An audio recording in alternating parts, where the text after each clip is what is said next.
हमारे प्राचीन शास्त्रों का ज्ञान विज्ञान तो ऐसा चमकता सितारा है कि आंखें ही चौंधिया जाए।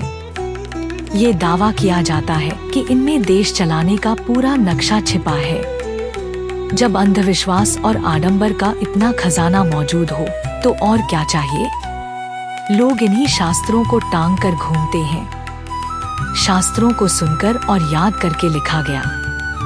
इनको शाश्वत और अकाट्य भी माना जाता है।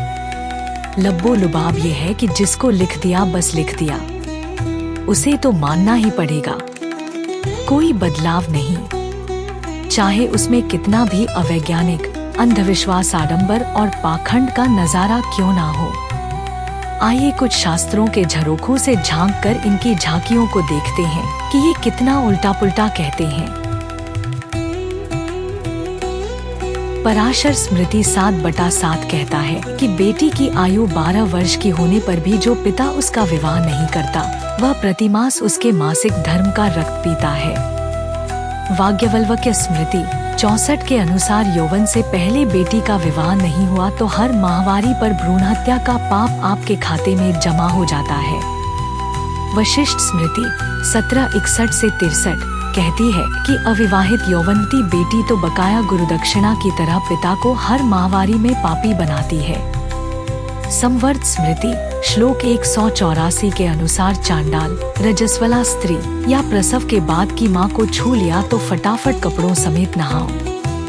आधुनिक जीव विज्ञान और जेनेटिक्स बताते हैं कि जाति आधारित अशुद्धता बकवास है, पर शास्त्र कहते हैं नहाओ और पवित्र हो जाओ, या गंगाजल की कुछ छींटे मारो और फिर से पवित्र। जल्दी ब्याह दो, वरना माता पिता दोनों को भ्रूण हत्या का पाप लगेगा।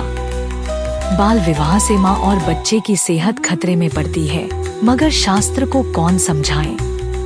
जबकि कम उम्र की शादी बच्चियों की पढ़ाई और मानसिक विकास को चौपट करती है, पर शास्त्र कहते हैं पाप से डरो, बेटी की जिंदगी से नहीं। एक और ग्रंथ मनुस्मृति है, उसे भी याद कर करके ही लिखा गया है। उसकी तो बात अलग से की जाएगी, वो भी एक अनोखा पिटारा है। आप ही बताइए कैसे इन ग्रंथों को सहन किया जा सकता है। क्या क्या उलझुल बातें लिखी पड़ी है। और कहा जाता है कि ज्ञान टपकता है। ऐसे ज्ञान की जगह तो कूड़े और कचरे के डिब्बे में ही होनी चाहिए। मगर शास्त्रों को कौन टोके। जानकार बनिए, पिछलग्गू कतई नहीं। आपने सुना, औरों को भी सुनाइए। ये आपके अपनों का ही चैनल है, औरों को भी जोड़िए। बहुत बहुत धन्यवाद।